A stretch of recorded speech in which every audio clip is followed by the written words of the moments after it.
Votre attention s'il vous plaît. Cet élément est en lingala et en français. Contactez-nous pour savoir s'il est aussi disponible en la langue de votre préférence. Évangile-éternel.com. Si c'est l'évangile éternel que vous recherchez, alors c'est ici.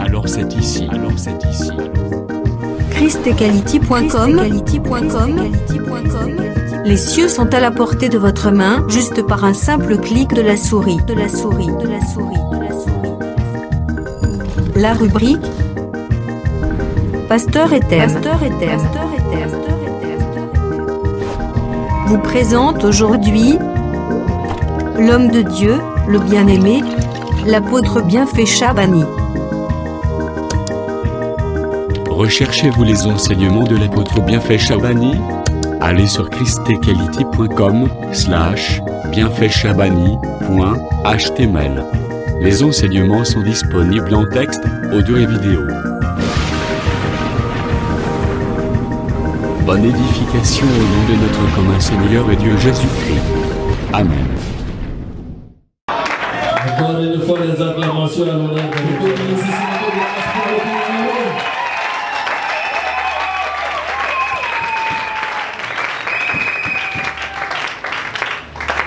Amen, amen. Nous avons dansé à l'honneur de l'Éternel. Béni pour la locume na Yahweh. Et lorsqu'on danse, chacun connaît le pourquoi de la joie qui l'anime afin qu'il puisse chanter à l'honneur de l'Éternel. Mais dis-moi, à ce que moi je sache, nous et vous, nous sommes les affranchis de Dieu.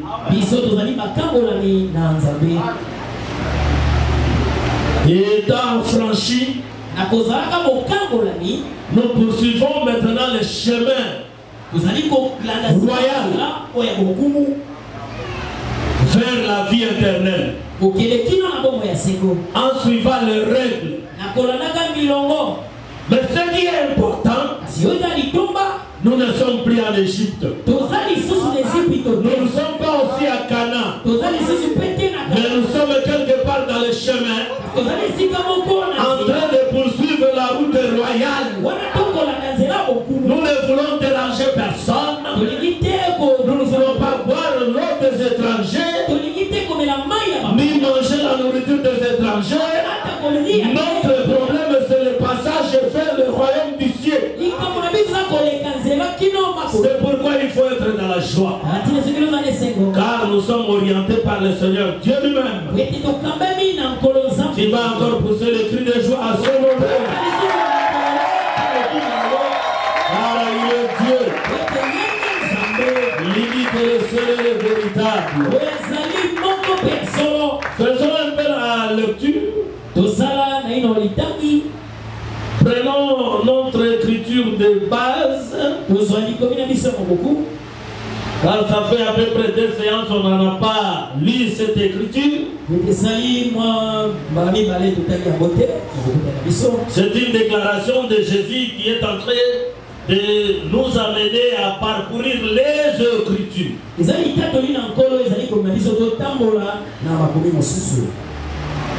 Luc chapitre 21, le verset 15.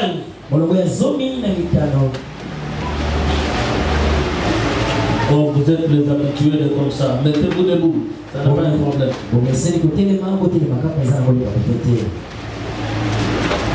Car je vous donnerai une bouche et une sagesse à laquelle tous vos adversaires ne pourront résister ou contredire.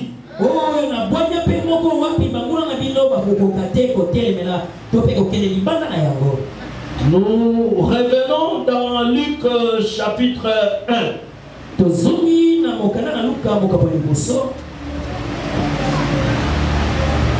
Luc chapitre 1.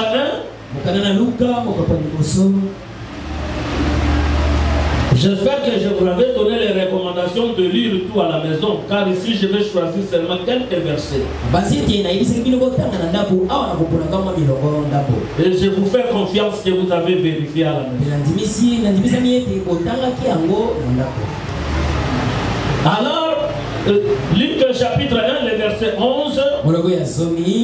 Alors, un ange du Seigneur apparut à Zacharie. Et se tient debout à la droite de l'autel de parfum. Zacharie fut troublé en le voyant. Et la frayeur s'empara de lui. Mais l'ange lui dit, ne crains point, Zacharie, car ta prière a été exaucée.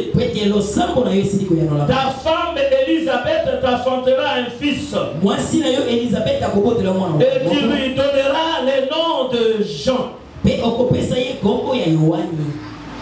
Je lis juste de 11 jusqu'au 13e verset. Je saute maintenant, je lis le verset 18.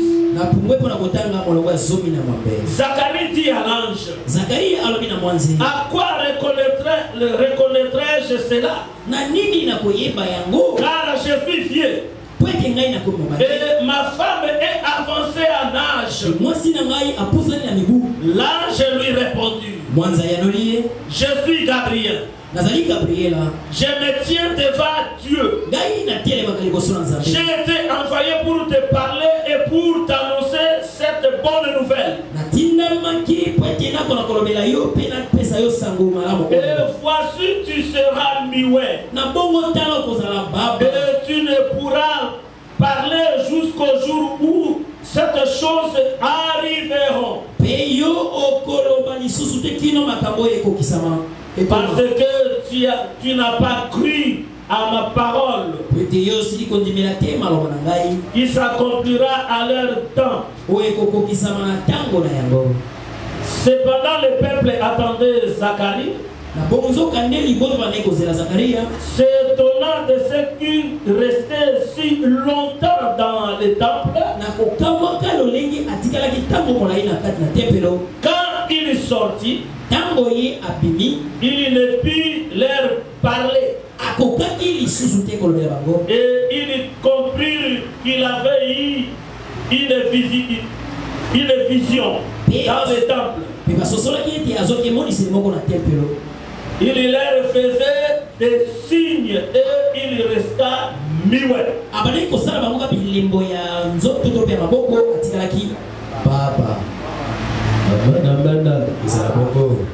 Vous pouvez prendre place.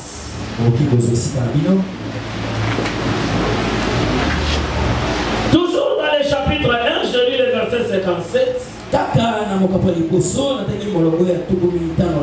Et je vais commencer à évoluer comme ça avec la lecture, jusque là où on va s'arrêter. Le temps où Élisabeth devait accoucher arrivant, et elle enfantant un fils. Je saute et je prends directement le verset 9. Le 8e jour, il vint pour circoncire l'enfant. Et il l'appela Zacharie, du nom de son père.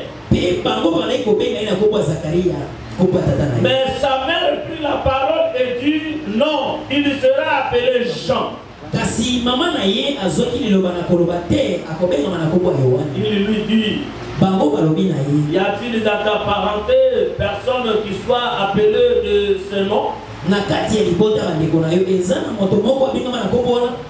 ils firent des signes à son père pour savoir comment il voulait qu'on l'appelle.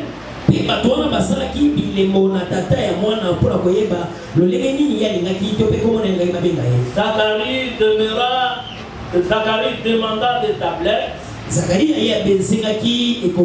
Et il écrivant Jean. Et tous firent dans l'étonnement. Au même instant, sa bouche s'ouvrit. Sa langue se délia. Et il parla distinctement. Et il parla et bénissa Dieu plutôt.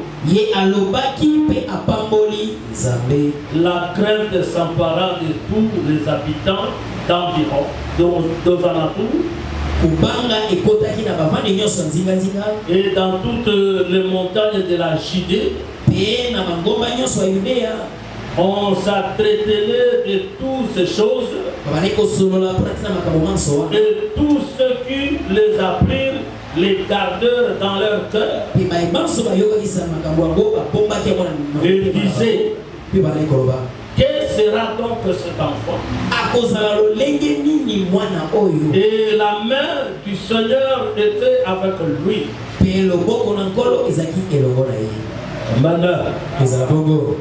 Nous prenons aussi Marc chapitre 7, j'espère.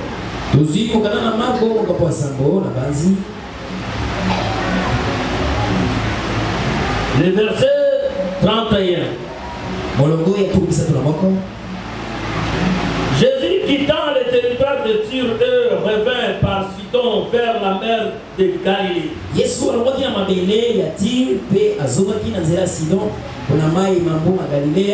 En traversant les pays de la Décapole, on lui amena un sourd qui avait de la difficulté à parler. Et on lui prit de lui imposer les mains. Ils le prirent à part loin de la foule. Lui mit les doigts dans l'oreille. Et lui toucha la langue avec sa propre salive.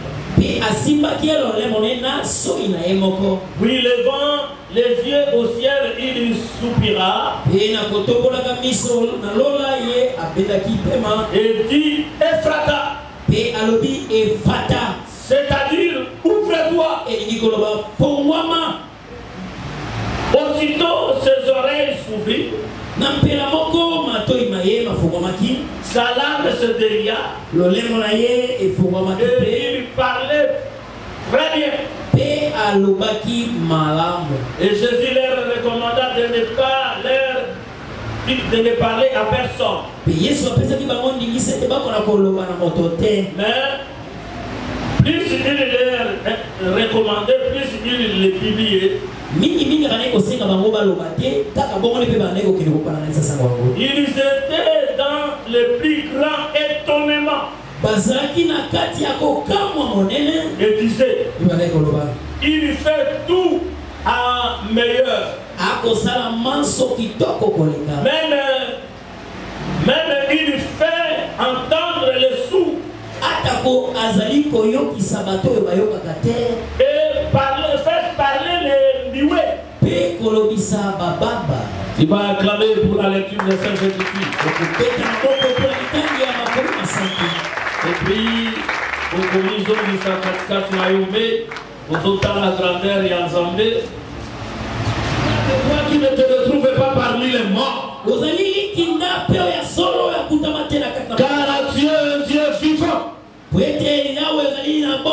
Toi le Dieu d'Abraham, d'Isaac et de Jacob, que ton nom soit exalté ce matin pendant ce temps d'histoire. Encore une fois, Seigneur, parle-nous depuis ton trône d'ailleurs du ciel. Et dans ta droite triomphante, Seigneur, accompagne cette prédication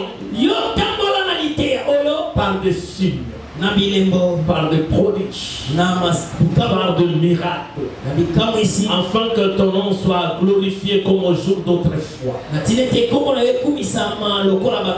Sois béni, sois loué à toujours et à jamais. Toi qui exauces la prière. Et écoute maintenant les acclamations de ton peuple.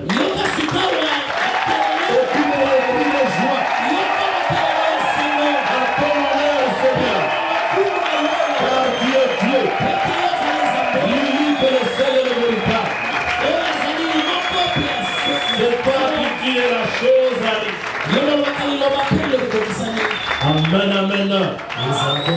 Amen, amen.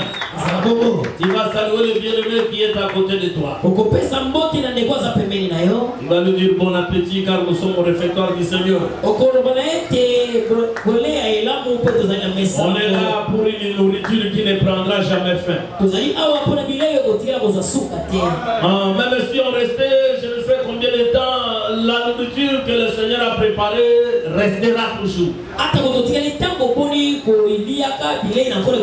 Le peuple partira. L'enlèvement arrivera.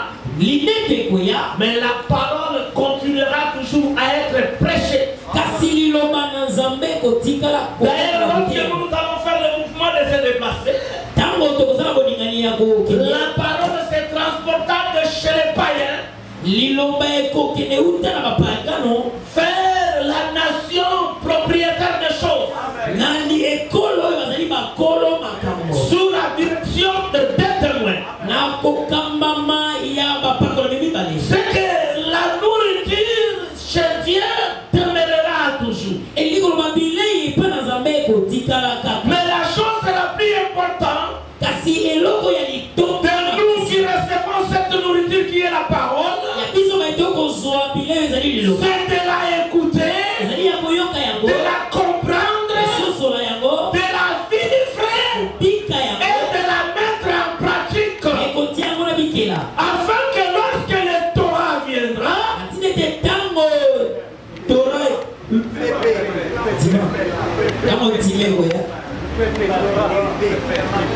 lorsqu'aussi l'ouragan se soulèvera, qu'il ne puisse jamais ébranler ta personne, car tu es une maison bien bâtie. Parmi les sages et non pas parmi les essences. Car tous ceux qui ne pratiquent pas la parole, le Seigneur les a qualifiés et appelés des insensés.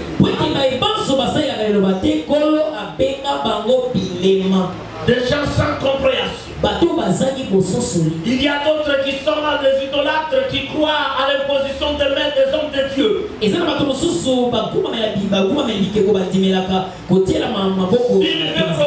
il vient, oh, il faut prier pour moi, il faut prier pour moi. La loi de la prospérité est dans la parole de Dieu.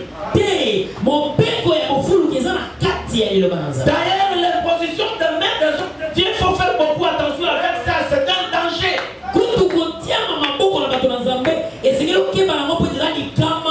Pourquoi je vous révèle ces choses?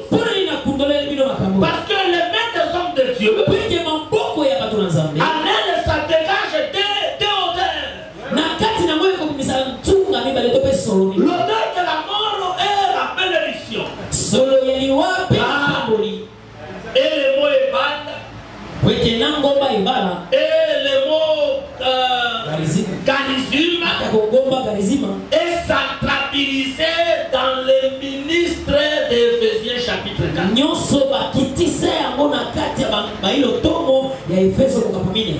Odeur de vie pour ceux qui viennent pour la vie.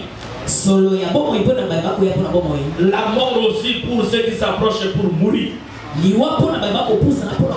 C'était le même pain. Pierre en a mangé et les autres. Et ce même pain, lorsque Judas a mangé, selon la disponibilité de ce qui était en lui, Satan entra en lui. Par la même pain que Pierre et les autres ont mangé, lorsque Judas a mangé, comme sa pensée n'était pas pure, l'Écriture dit, lorsqu'on lui donna les pains trempés, Satan entra en lui.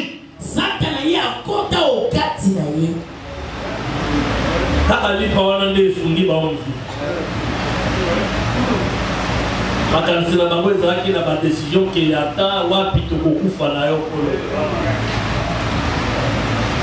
Mais on nous afanda qui Nia, si a besoin d'un bon vocal, mais elle est dans l'église par formalité.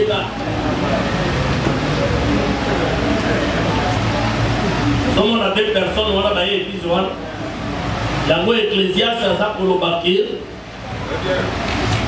Dans Gozo, il y a un gars qui est en Zambé, qui est offrir thé. Ami, qui est offrir thé. Ecclésiaste chapitre 4, le verset 17. Prends garde à ton pied. Lorsque tu entres dans la maison de Dieu, approche-toi pour écouter.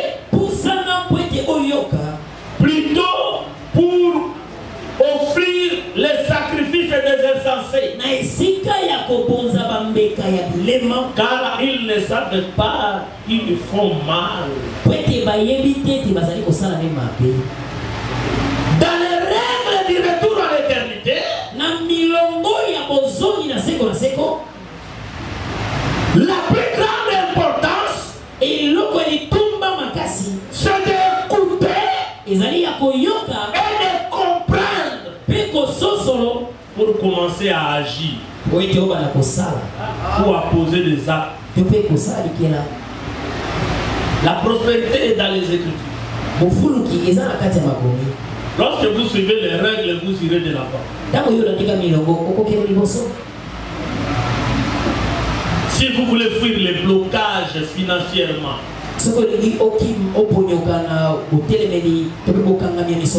et matériellement, il y a plus de bonheur à donner qu'à recevoir.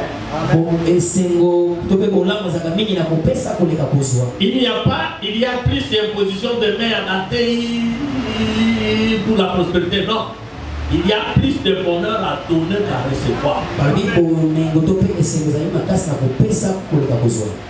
Et l'homme sage dit, jette ton père dans l'eau. L'eau, vous offrez des eaux qui t'abonnent à Wakalipa. Mais non, tu écoutes à mon.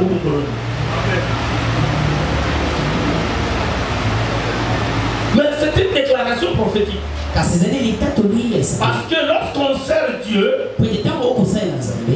des fois, humainement parlant, les yeux humains, lorsque ça regarde, c'est une paix. Parce que, je vous dis la vérité, lorsque tu jettes ton père vers Maloukoulaba, l'eau est plus rapide que toi. Lorsque Dieu dit que tu vas retrouver ça, c'est comme tu as vraiment ça pour toi, mais il y a un autre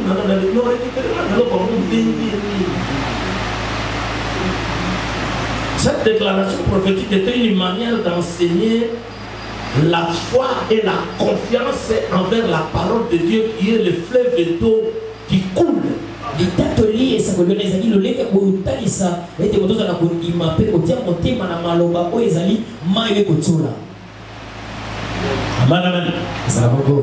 Il y a quelqu'un qui a saisi ça. Ah oui, ça c'était l'introduction d'aujourd'hui. Pour interpeller tout un chacun à se mettre en place et à avoir une pensée pure lorsqu'il vient à l'église. Ne viens pas comme un idolâtre pour nous voir les hommes physiques, mais approche-toi comme un adorateur du Créateur et fais confiance à Dieu. Ta vie spirituelle est sauvée et ta vie naturelle sera transformée. Car Dieu n'abandonne jamais un âme qui l'a sauvé. C'est pour ça lorsqu'il a regardé la croissance spirituelle d'Agaïs, l'ancien a souhaité. Jean, il a regardé la croissance de la foi d'Agaïs. sa capacité spirituelle ne correspondait pas à sa situation sociale. Il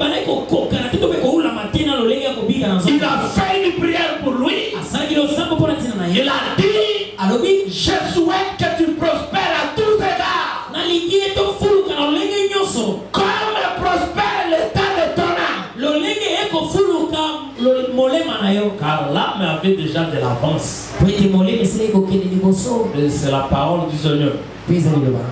Va acclamer pour le nom de Jésus.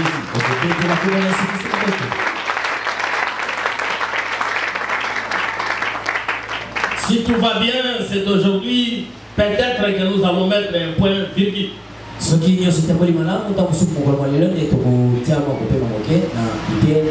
On a pris un peu de temps en train de se mettre au devant du peuple de Dieu. Après quelques contrôles médicaux à laquelle nous sommes soumis. Mais en venant au milieu de vous, vraiment, c'était dans le veille de notre départ de cette vie. Lorsque nous avons un billet, quelque chose à mettre peut-être sur la page, nous partons. Avec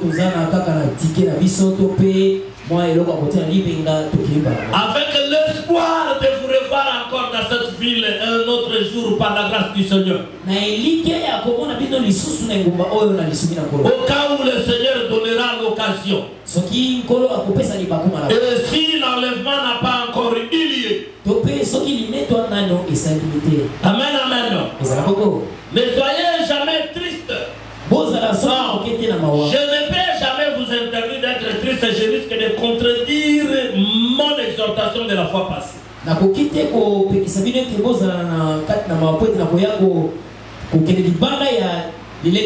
Cette tristesse m'anime aussi moi. Ah oui, parce que nous sommes frères. En se séparant, personne ne sera dans la joie. Ah oui, nous tous nous aurons des douleurs dans le cœur, mais on doit quand même se séparer, c'est la loi de la nature. Et c'est un signe aussi qui me réjouit dans cette douleur-là. Ça me réjouit pourquoi? C'est parce que tout simplement vous avez de l'affection envers ma personne. Moi aussi je l'en ai envers vous. C'est un signe d'amour. Cette douleur-là de séparation, c'est un signe d'amour. C'est pas là moi j'ai toujours dit, lorsque deux frères se séparent, chacun est content. Ah, attendez, nous peut lundi. Ah, c'est lundi si bateau. Attendez, c'est que bon de quoi, les comme à bon de comment, il y a pour qu'il en go, la pièce de rechange. Mais vrai bon déco, hein, to kabwana akana passe na motema na ko regretter, na ko bisa ba programme likili. Bon mon abogo, ko mettre la boule sur ma boko.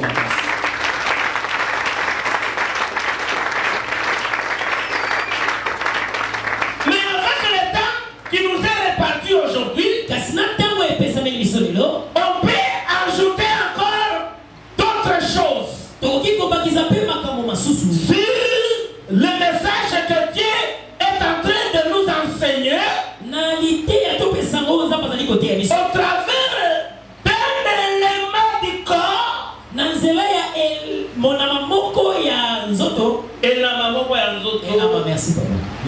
la bouche, et Dieu prophétise par la bouche. Il regarde cet organe corporel et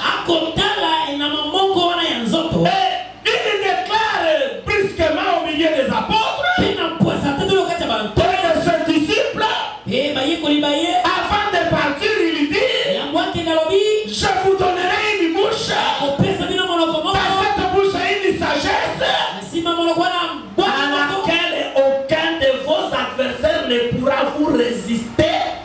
Ni vous contredire. À cela, je vous ai dit que le Seigneur n'a pas tenu compte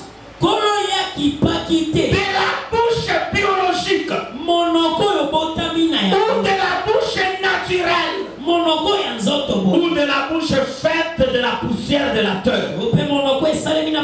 S'il faut dire comme ça. Mais lui, il en avait une autre bouche à lui, à laquelle lorsqu'il donne, la victoire est certaine, la réussite aussi est certaine. Tu vas remercier le Seigneur en acclamant à son honneur.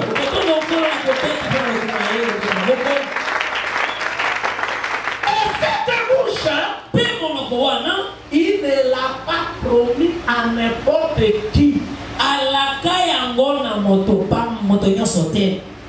Il a sacrifié les autres. Car moi j'ai déjà reçu une question. Plusieurs fois, tu vois les gens ils t'interrogent et disent qu'un homme qui est né soumiwe,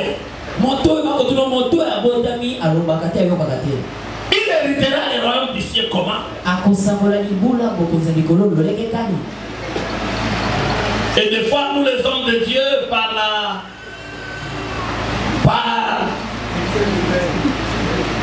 par l'humanisme aussi, nous prenons l'écriture de Romains chapitre 2, j'espère. Au nom, le verset dit que ceux qui sont morts avec la loi, ils seront jugés avec la loi. Ceux qui sont morts sans la loi, ils seront jugés sans la loi, par crainte de priver quelqu'un du royaume d'ici. Et des fois,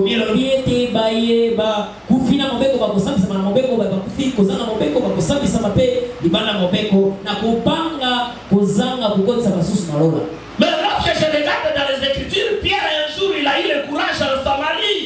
Il a dit à Elimas le magicien, toi tu n'as ni part, ni sort dans ces choses.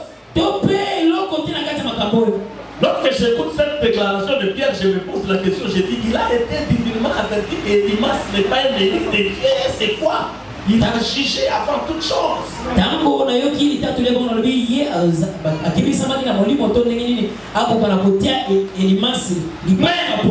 comme c'est un patriarche et un colonne, car les 12 bazaka différents dans Éphésiens chapitre 4. Il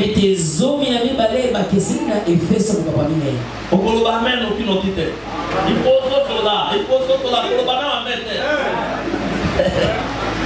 les 12, ce n'est pas encore Éphésiens chapitre 4.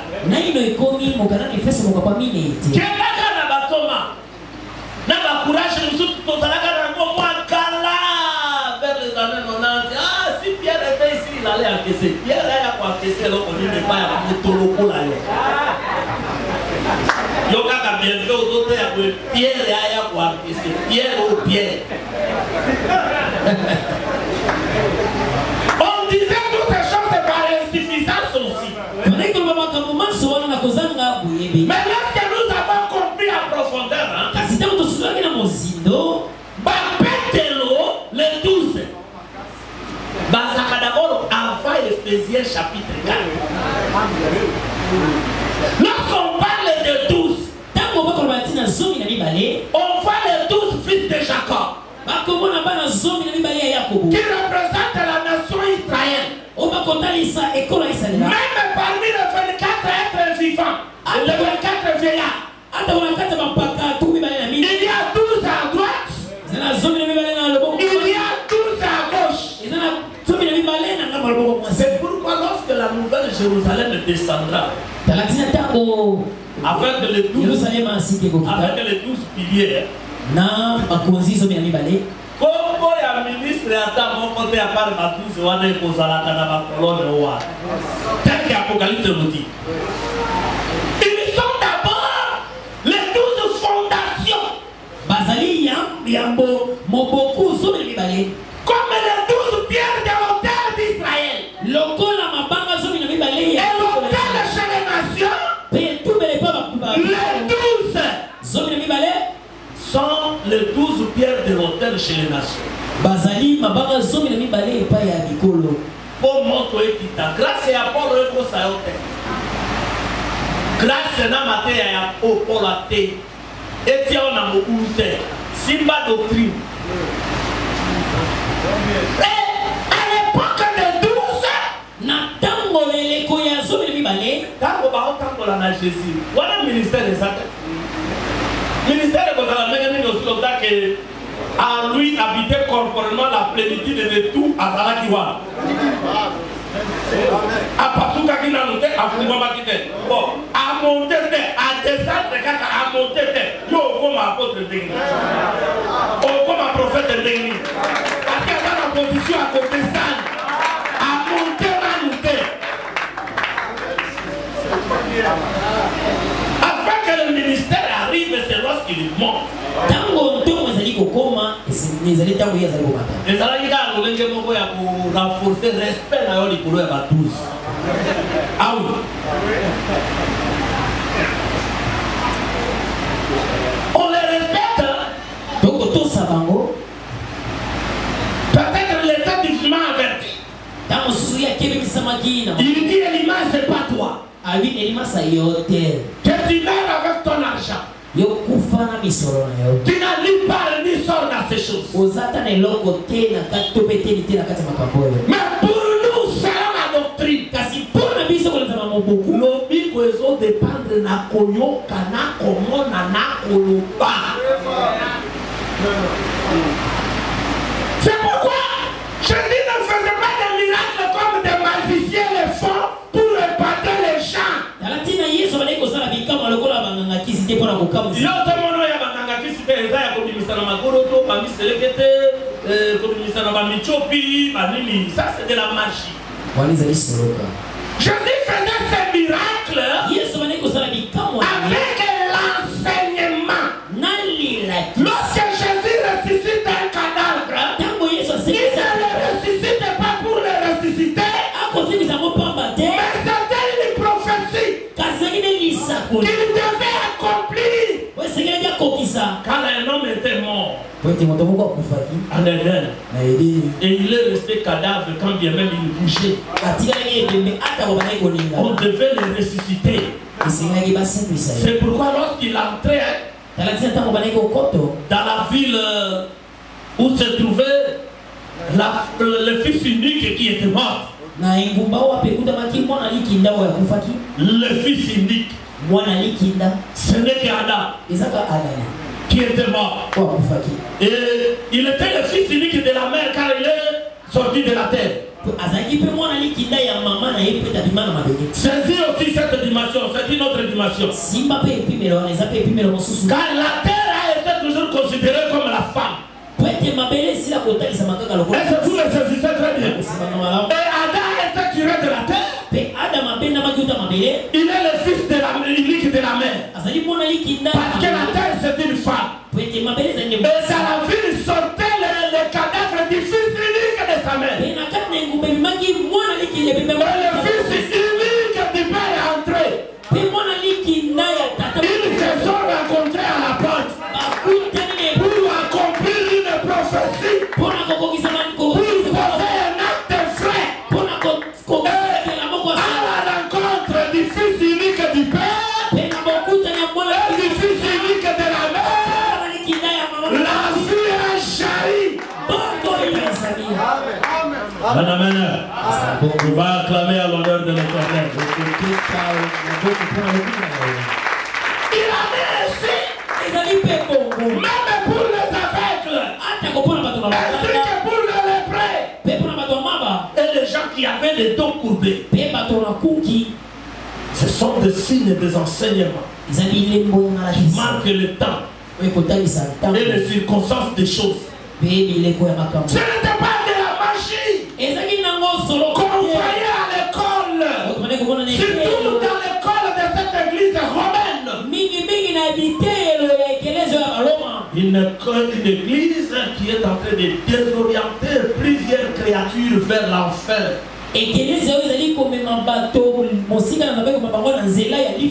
Accompagné des œuvres de Nicolaïtes. Et ceux qui sont attachés au matériel finissent par tomber dans leur piège. Même lorsque vous échappez dans leur maison, vous venez au milieu de nous. Si vous gardez cette pensée charnelle, il sera difficile que tu puisses hériter le royaume du ciel et comprendre les choses de Dieu. Pour saisir dans les choses de Dieu, il ne faut pas tenir compte, il faut avoir le matériel, mais il ne faut pas tenir compte de ce matériel-là. Les matériels sont utiles. Aussi longtemps que nous sommes sur la terre. Mais il ne faut pas tenir et fonder votre foi sur ces choses, Dieu va t'échapper. Car la parole dit, ceux qui cherchent à s'enrichir finissent par tomber dans le piège du diable. Et la réponse, choisis ça. Vraiment, encore très. Et comment il n'a pas ce mot. Oh, vous comprenez déjà que moi et ça normal était, mais dans la campagne, Bongo, il est qui pour l'Imanayo, la Makas, aux Abalaye. Oh, Bayaka Kobuka Mbumate Nangongoyo, saison Yobuka Mbume Okite. Bayaka Kobuka Mbumana saison Nayango, Obota. C'est que cela veut dire qu'il mon Christ se pratique à Mingi dans les actes en dehors il y a temple. Parce que tu y a Antioche et Bazaka pour y aller à l'église D. Antioche. Parce que vous fréquentez l'assemblée de Saint-Antioche. On a dit que les bandes dans le quartier, les bandes dans le Bayanke, les bandes dans le notre union sur le monde, la union sur la quartier, la Kinshasa. Mais, parce qu'on a un groupe, il y a des individus qui ont raconté dans la quartier, parce que les croyants n'étaient pas appelés chrétiens, ils étaient appelés croyants. Depuis l'époque de Jésus, on appelait personne chrétien. Même lorsque le Saint-Esprit est arrivé, vérifiez dans les Écritures, on a appelé personne chrétien. C'est que déjà, quand on lit mon moussa, tout le monde est sorti que, parce que dès que tu mouris mon moussa, tu me dis que tu vas te faire mon moto et balangi. Quand tu vas te faire tout normal. Mais, quand on va te faire mon moussa, tu vas te faire mon bazo, tu vas te faire bambandi, obi, kalimu bayanzambe, ne bandeko bazakali banda. Bandeko ya kati tende basala qui éloge entre bango moko ndenge biso na bino tokosa na kala. Bandeko ya osala éloge na biso, basala kati ya bandako na biso, na baveni na biso, na bisika totekaka, na bisika ya misala na biso. Bato wana nde babimisa mo chrétien. Ah, chrétien, ce n'est pas une déclaration de religion. Ce n'est pas une déclaration de religion. C'était une déclaration de païens. Mais, comme la forme, il y a mon tour, c'était Jésus, né à s'incarner. Et puis, à mon avis, quand il y a un bébé, il est. Chrétien, c'est que cela veut dire solo banalika là, par Jésus. C'est ça chrétien. Au banquier Nalika là, la française est de Bertakayo. Nalika au banquier, comme on est la Kakwa, comme il est là, il a dit comme ça, comme il va être avec eux, il y a un pagano. Afin qu'il a présent au pagano, ou un présent photo dans la présence à la parterre, pour aller ce qu'il y a sa continue pour finir au pagano.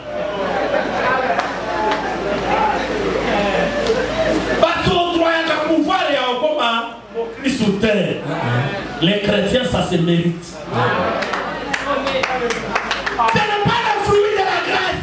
Ce n'est pas le fruit de la grâce.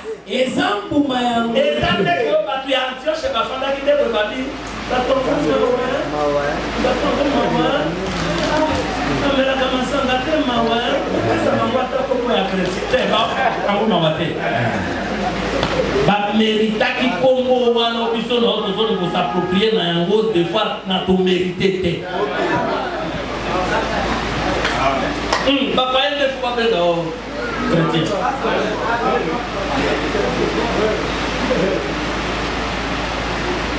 Vérifiez dans Thomas, vérifiez dans l'église, Seigneur, sur la Bible. Au monde ami qui va même dans la frère. Et puis, ici, quand vous êtes sur Paul a les croyants, bandini. Mais, bakolo, Yesu, et puis, benga qui bango pluriel, bango Yesu, mais moni et pelé à tout le monde, Yesu. Est-ce que quelqu'un comprend ça? Est-ce que quelqu'un saisit ça? Fais maintenant l'effort d'atteindre ce niveau-là, tu vas acclamer au nom de l'Éternel.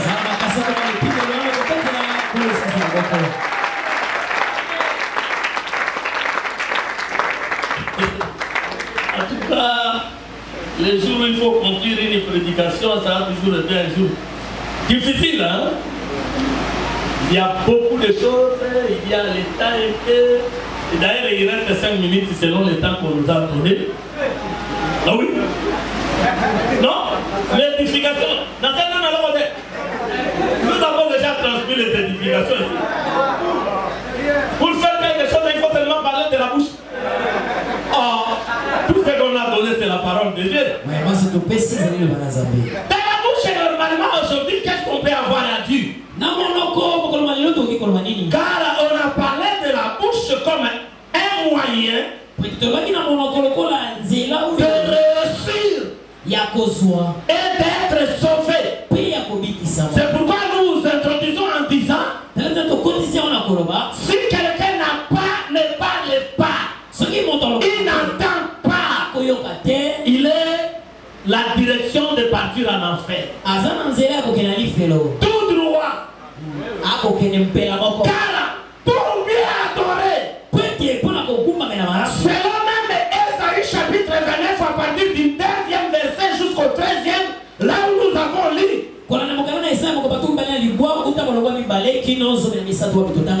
avec les gens qui étaient au courant de la semaine au milieu de nous, vous remarquerez que lorsque le Seigneur a jeté un esprit d'assouplissement, lorsqu'il a fait le travail de fermer les yeux des prophètes, et ce travail-là a été fait à Sinaï. Car les prophètes est monté, il voyait. Il a causé avec Dieu. Dieu a témoigné dans Nombre chapitre 12 que les prophètes voyaient. Mais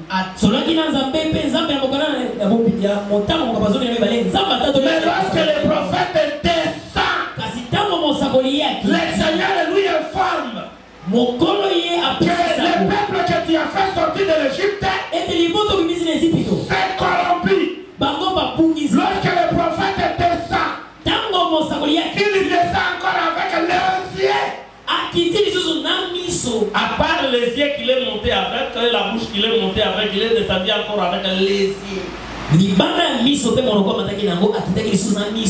Et la bouche. Car c'était la parole de Dieu. Mais il n'a pas amené ça au camp, il a jeté ça. Selon des choses des fois que plusieurs parmi vous savent. Surtout les lecteurs de la Bible. Et après quelques cérémonies, il est remonté encore. Exode 31-32, il est en train de descendre, il a perdu la pierre.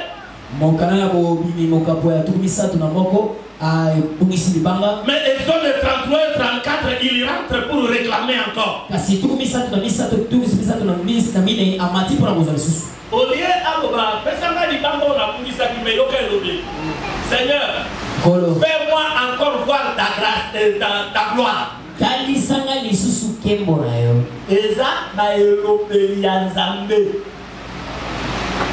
Au lieu de pesanga libanga, afin de pesanga lisusu na mona kembo na yoseki azaki su komola. Et puis libanga wana tango azosa la prière wana azolimbola yango ke libanga wana nazaki nazaki nango ezaki koloba na ngai libanga wana nazaki nango ezaki koyoka na ngai libanga wana nazaki nango ezaki miso na ngai parce que nakoya koloba na libota nini soki naza na libota yango motei soki oza na tablete ya nzambe na explication na yango te fanda oplanda pipe lokola bato nyonso longwana o motei koma na yo moto oyo azokende na obikisa ame na ye na kimia parce que makambo otelema liboso ya bato eza makambo ya kozala na libanga oyo balokoti yango na lola basali mpe ouvrage na yango are na yango na lola bapesi yo. Est-ce que je me fais comprendre? Vous allez vérifier dans les zones de 34 et 33 et 34. Lorsqu'il réclame, fais-moi encore voir ta trace, ta gloire. Bokotala mokanda bobimi, tango zali kosenga mona lisusu kebola Wana nde Esaïe abandi komona sikoyo pe soko tangi Esaïe 29 azokamwa mosakoli mobimba nzambe abike telema nano wana na litusu ya libanga wana.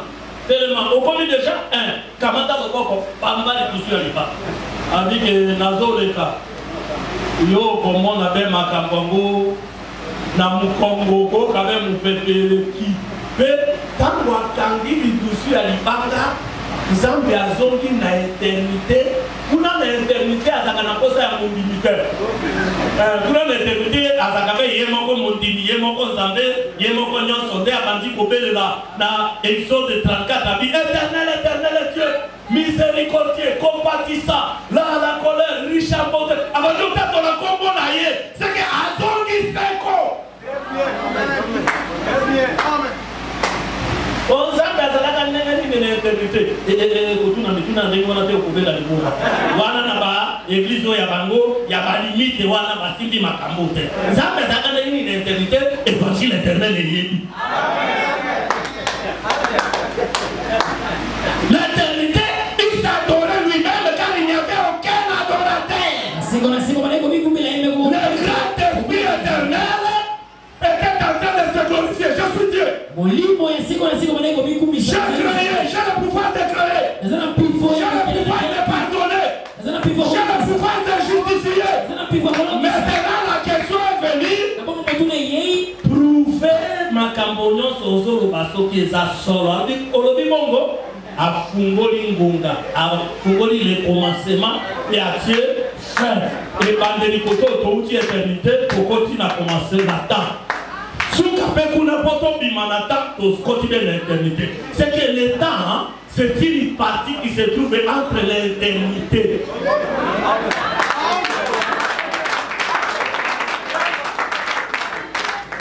Et c'est un terrain que Dieu a créé. Ring et à côté des adversaires, et Awande la bête à Kabato. Pour ça, la Moulukuna n'a pas qui t'a côté la bête à Kabato. Donc, quand on arrive. Deawa na mokili soki olongi awa te okezu kolonga wa soko échoué awa olingi susu okende kolonga obiso awa toyaki nazoka ya kosambela tozana likambo te makambo nyonso na lola kaka makambo nyonso na lola tozobanda na makambo awa depuis na ebandeli ya ebale ya mai ya monana awa ti tokokoma na journée tokokota na makambo yango ya kembo mpe na lipamboli qui croit ça? Qui croit ça? Il acclame pour le nom de Jésus.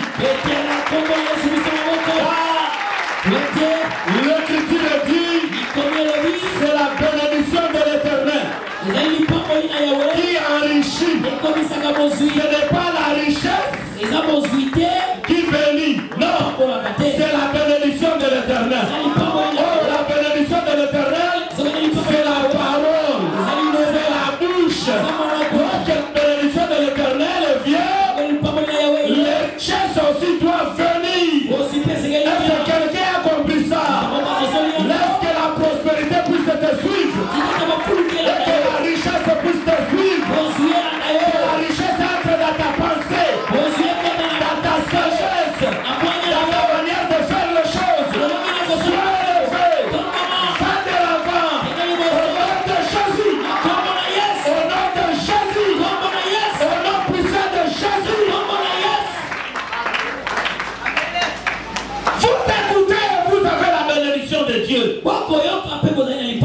Les autres choses doivent vous accompagner.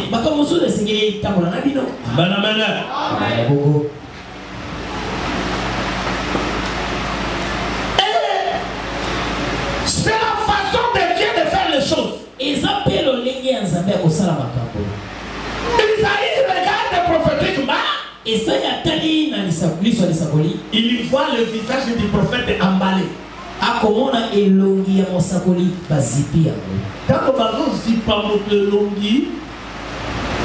mais quand on va dire tout le monde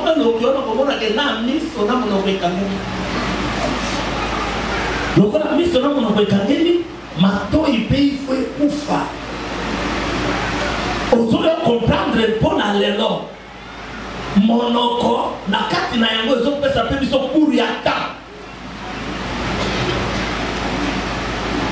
car le travail que Esaïe est en train de faire c'est Exode 33-34. Il était en train d'assister comme on est en train d'emballer le visage du prophète. Et c'est par ici où l'ancienne alliance est devenue Miwé. Et ce n'est pas de différent de Zacharie. Je vous avais dit le jeudi, il parlait, il devient Miwé et il va encore parler. La Bible a 3 temps.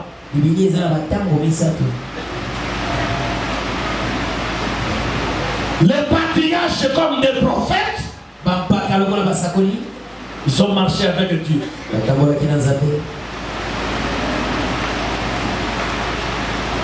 Mais lorsque l'aveuglement vient, c'est la loi avec les enfants des patriarches. Car la loi, c'est le mouvement, le langage de signes.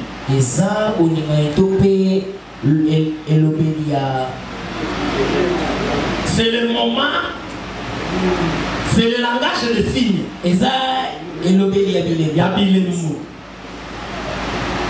C'est pourquoi, lorsque l'ange rencontre Zacharie,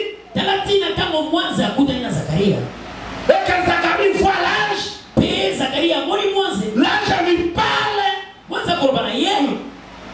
Zacharie a sorti dans la vie. Moi non. Ils sont offendés dans la gynécologie. Au bas, j'ai posé un angle. Quand ils m'ont banné, les âges, j'ai appuyé la langue, ils sont dans la malobanabi, dans la bolenge, dans la tête. Elle coûte au satimata, à Kubuta, et c'est souté. Elisabeth est dans mon avocateur. Maman, on a fait pas. Attends, attends, ça peut bien. Ah, j'ai appris ma caméra pour qu'on puisse ça. Mais le corps a eu aussi incrédulité. Toujours emballer l'onginaire. Tu vas acclamer pour le nom du Seigneur.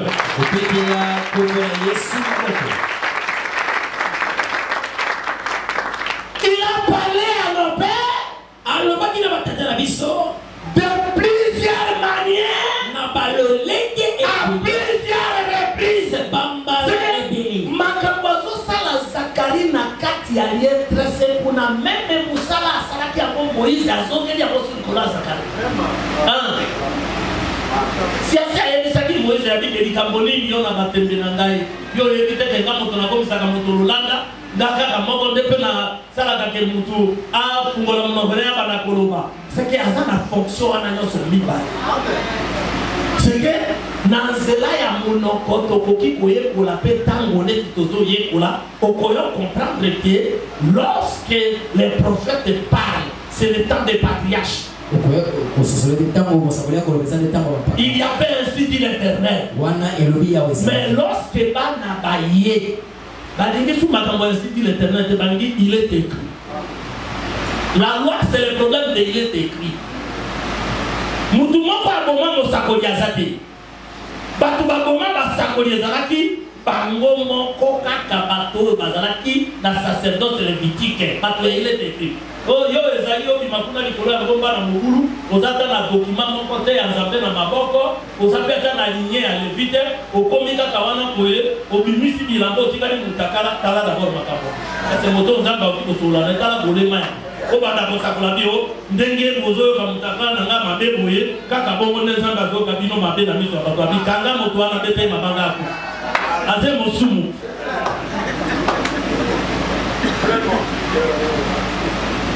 je suis en train de mettre la différence entre les moments de l'insulte et l'état où on a bloqué la bouche. Le travail des gestes et des miouets commence maintenant. Babandi makambo soit taba. Etena ya kata yaki ko tiano boko tubela. Soit même kamata pigeon. Tiano kuna. Elobi kasini ya bena balobali kaka kotala. Elobi kasini ni Moïse.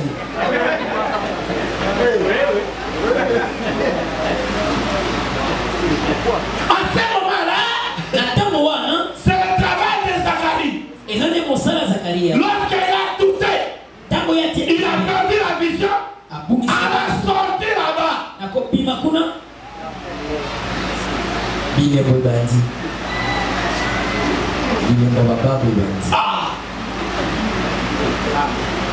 C'est pas là où je vous ai dit aujourd'hui.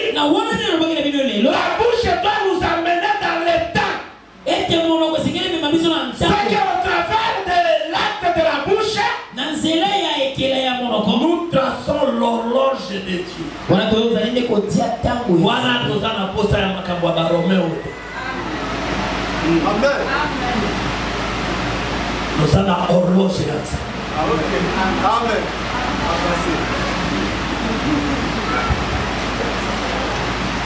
C'est pourquoi lorsque le fils y arrive, ah, celui qui a le fils, il a la vie. Celui qui a le fils, il a la vie. Un enfant nous est né. Un fils nous est donné. On l'appellera. Mais ce n'est pas la prophétie pour Jean-Baptiste. Mais ce qui arrive chez le père de Jean-Baptiste, c'est un tracé prophétique. Lorsque le fils y arrive, la bouche est déliée. C'est pourquoi Jean-Baptiste était aussi l'image de Jésus. D'ailleurs, les gens le confondaient à Jésus.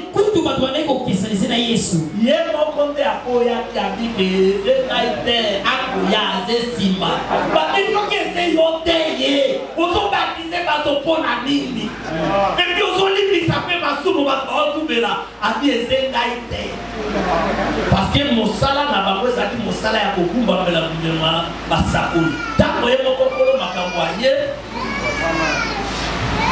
d'abord, on a même un changement à Marouba. Alors, ainsi dit l'Éternel. À côté ici, en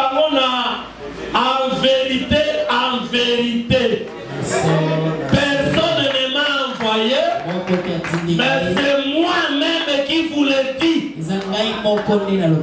Voilà, ça, c'est mon sapolité, les musulmans vont comprendre le mot. Amen. À ce moment ici, il y a un motin diabasakolié mon corps a commis. À sa peine à poser à quoi agiter maïté motin diabasakolié. Parce que maïté na monokolaye, piscine na monokolaye. Pardon déco.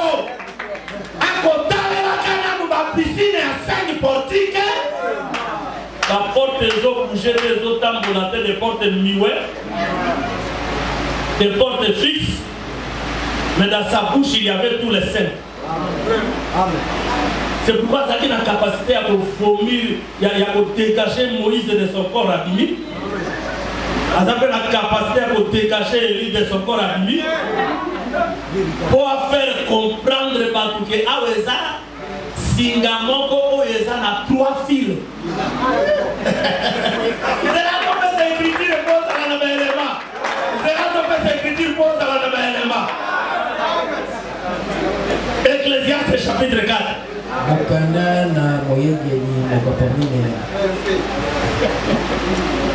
Ecclésiaste chapitre 4. Verset 11 à 12. De même si deux couchent ensemble, ils auront chaud. Mais celui qui est seul, comment aura-t-il chaud? Verset 12. Et si quelqu'un est fort, qu'un seul, les deux peuvent lui résister. Et la corde à 3 fils ne seront pas facilement.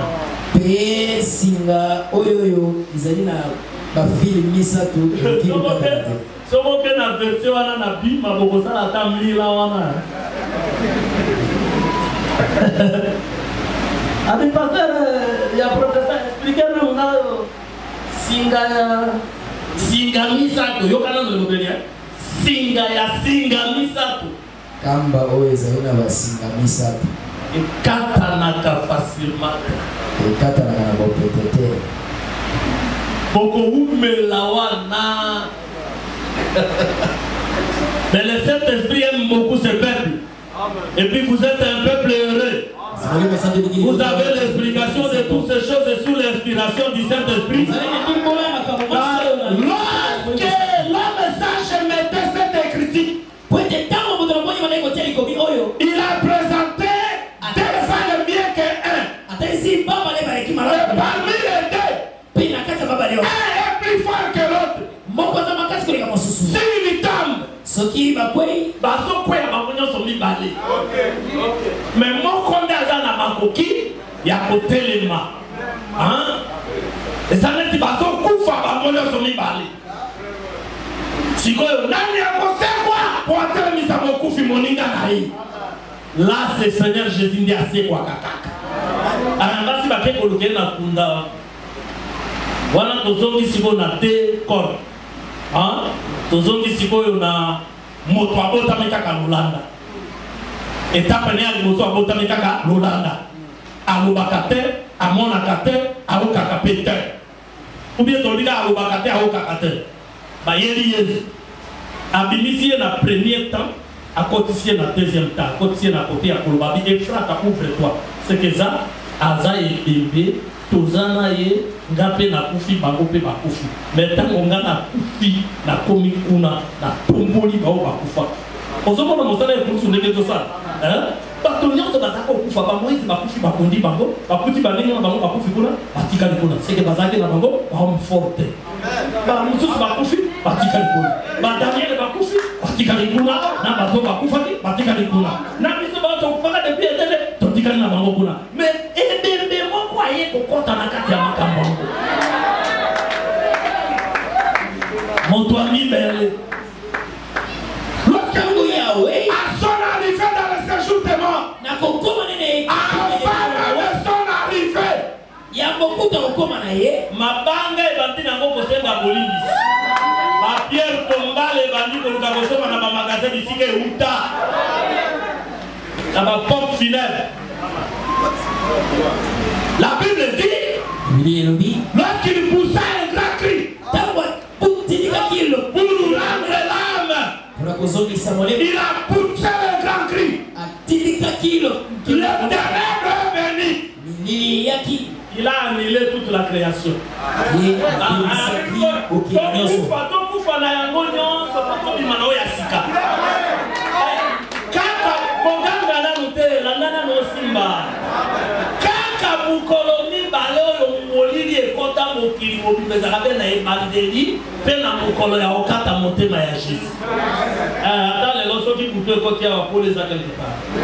Mais pour les coca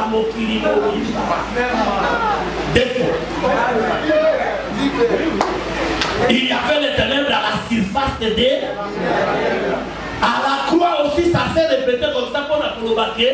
Mokilio Yoyanzoto Yanikoso. Déclassé. Nabandi Moussala ya Kokela Lissou. Et puis depuis Nabandi Moussala Kokela, on a dit la minute sur là, on va pas Kokela. 7e jour. Ah, dans le langage prophétique. Depuis Nabandi, c'est même un ami balai. Au semaine, un ami balai, Nabandi na quoi on a. Si de l'eau, c'est même les Suriname. Surtout mon salaire ici, à côté reposer, et puis tout le à côté à sous moto et à Kéli on a 7 heures. À Kokumbaye, Bakei.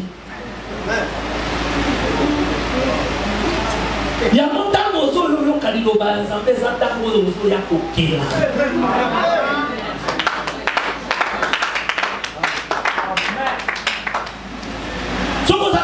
Moi, je vitamine, moi, ma belle argile, moi, comme on a balingana na biso akisaka likuna, et puis na moi, soyez mouké na kati kumba, c'est l'argile.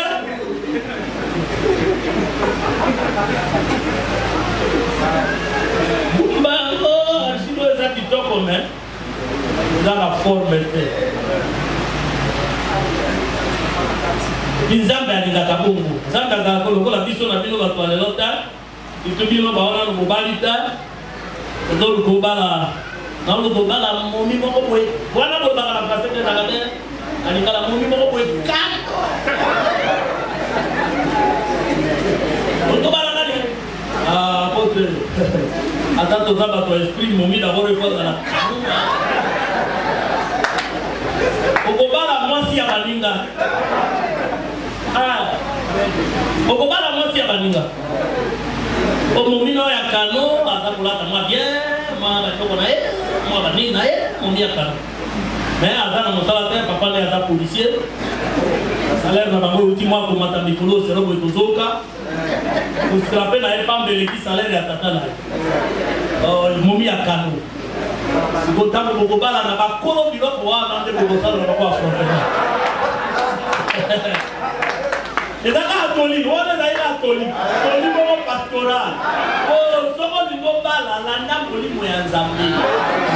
Comme ça, moi, si qui toque, comme ça, moi, si qui toque, comme ça, moi, si à comme qui toque.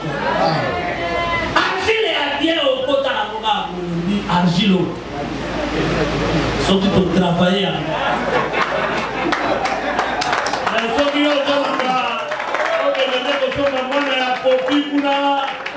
Na vitrine okokuta na bato oyo batiaki na vitrine. Amen. Nzambe yake kolokoto ya ye na bosoto na putulu na makila nyonso ezotanga abitango na kopangusa makilao ye akozatia ye akozala mwasi tika na lokipupi eza na bamokilikili bamomi amerenge nyonso wana kimopagano na bandisme okole bandenge orespecte mwasi po mwasi azaka esengo mwasi aza esengo ya mobali mokolo balabusi ndeko oyo ata depuis akelamaki asekaki na hotel balakokaseke tali moko aseki alobi ke tala ngai mosusu soki komemi ye na makanza bakopa ya makanza batuna abike mwana lobali ngala malamu abi tala ngai mosusu babi elobeli nini wana lokola zoba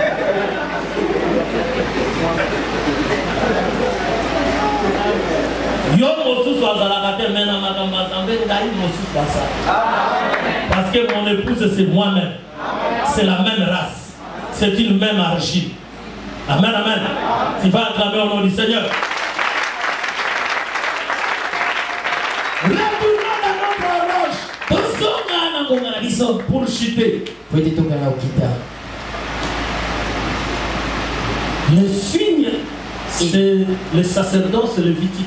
Bilembo ezali te bonganga lewe parce que par contre quand la pigeon babio bukaye likena ye na linzaka o sala boye Moïse stina na boka sinini ya Zacharie, au contact aux Zoloba. Mais les jours où le fils arrive, le fils il marche avec la bouche. Le fils il ressuscite les morts. C'est pourquoi dans un autre salut que na ekulusu nous avons besoin d'annuler ma cambonance. Oh, na lomolisa kama sikizeni annulé. Oh, na lomolaka semiota annulé. Oh, na zakana kuluna annulé. Apandeli makambo ya sika. Siko na mokili ya sika yozo ni besusu de besusu makambo kaladi. À ce moment-là, deux valent mieux que un. Lorsque deux tombent, l'un les rêve l'autre. Tomber là, c'est mourir. Tomber là, prophétiquement, c'est mourir.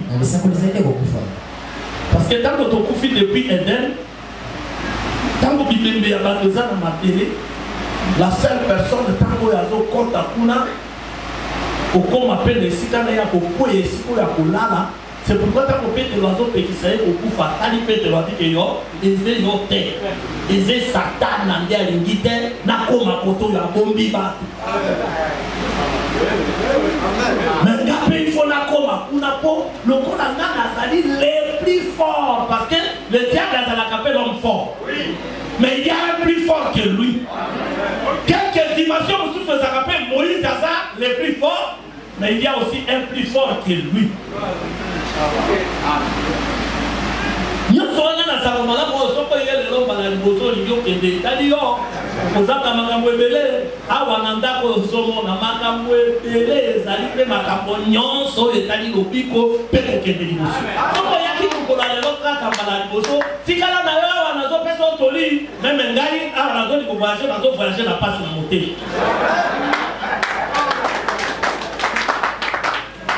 Lingoma kitoko ya tatanza.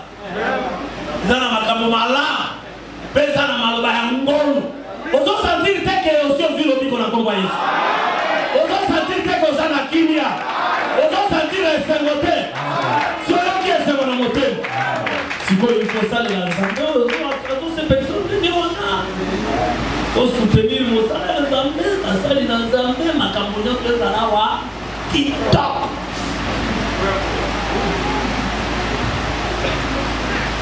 Il a lié à Waïpa, à Tripoé, à Kia, à la Léon, à Kipuna, à la Léon, pour sentir que mon salaire Zambé Tozala soutenu. Amen, amen. Vous devez protéger cette terre. Et puis, comment tu as mon sang de sang déguéni? Parce que mon sou, c'est dans la Toko, Marti, Bani, Nangolo Apollo. Mais l'étape où tu commets mon motivation, d'abord que le mouvement de Baba, c'est l'ancienne alliance. Gonga ya Kolobezan Gonga Oyo, il est arrivé à cet esprit. Parce que si il est super à Komaki, il va avoir un continent qui a. Donc on appelle de l'Azaki à comprendre ma camarade avec petit autodaka pour l'Andanana, ma miracle, et notre à Kofi. Jida Motazako aussi Bambongo, Banini, Akufi. Bamari de Magdala, Bato, Bissonyoso, Bandini. Nani a ôté à Moninga. Ephésiens chapitre 4 et comité. Donc les gens dans Magambo et à Koloba au Kuna Tobanda.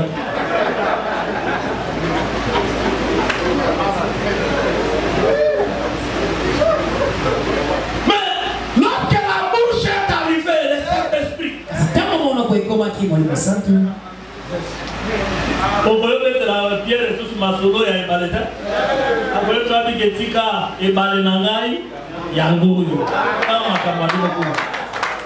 Awa, Wana Bandi, celui qui travaille à l'hôtel, il mange à l'hôtel. Il dépend de l'hôtel. Il vit de l'hôtel. Oui, mais dans ce qui n'a pas mis la ligonga, n'a pas ta Maman qui na bandaka mingi na batei pour la voyer parce que mosalo et continuer to batei ba c'était ba recréer ba voyage et qui to ba oki bozo vivre en dengeni mosusu okoma mpe na ndako na ye otali okoki koyeba ke peuple oyo bazosimba basali ya nzambe oyo bien to bazosimba bango bien te po nga kaka molekile nzela nde ozokangama na nga tikala awa tikala me soki namoni nakomi awa loso eza awa te wana nakimi mbala moko na livre ya Néhémie ntango nourriture ezalaki na temple te balevi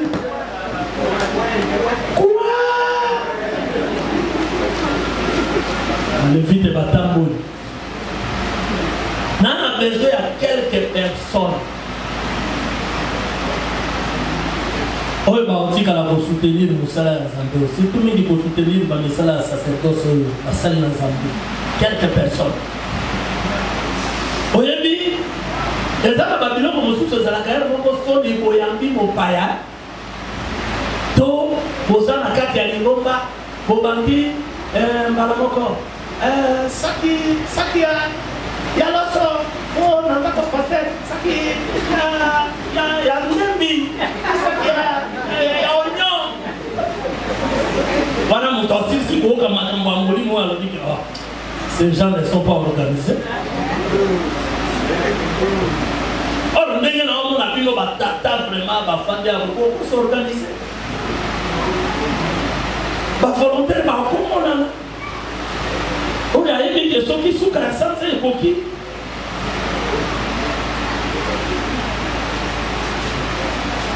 na part na ngai apart bavime bali na ngai basali ya nzambe bazalaka ta na ratio parce que baebele bazosimba makambo ya moko na zombi bien te epuis bamoko na zombi ya baebele eza biloko oyo natangi awa na ecclésias abi ntango ozoya na ndako ya tata nzambe kosala ofrande ya baesense te bazoyeba teke bazosumuka bazoyeba teke bazosumuka mpo nani parce que liloba eoriente bango te ndenge ataza na yango po papaka esanga kabelanga mais regarde maintenant le ministre de Dieu. Dieu a dit, toi tu donnes le spirituel. Yo okopesa ya molimo. Poza la nanyo sauter de peur grâce à l'orgueil. Elle t'a dit que yo kozanga na elanga pe na longa ta moko te bango bakobanga kolesa. Andeka tozalaka tolesa na kayole. On a pesi yo kolesi ngai apelale. Na ba collègue na ngai nyonso bazeki. La zone motique eloko moko na kati na ekristo. Ata topesi ya molimo totika pe service moko pe naturel ya komona. Te suka ya susi na nga kawa. Suka ya susi na nga naoni na tika service moko naturel ya komona na ba volontaire moko oyo. Ba kongo na bango nyonso tuna kolinga. Na te na ngona ke. Merci d'avoir suivi ce message et que Jésus-Christ vous bénisse. Si vous avez une question à l'intention de l'homme de Dieu, si vous voulez que l'homme de Dieu prie pour vous, si vous voulez vous confier à l'homme de Dieu, ou si vous voulez tout simplement bénir l'homme de Dieu, contactez-le directement si ses coordonnées sont disponibles depuis sa page. Sinon, contactez-nous et nous lui transmettrons vos préoccupations. N'oubliez pas de faire un tour à notre page évangélisation pour voir en quoi vous pouvez vous rendre utile à Christ par cette œuvre. Que Dieu vous bénisse tous. Amen. ChristQuality.com. Les cieux en un clic de la souris. Évangile-éternel.com. Le site de l'évangile éternel.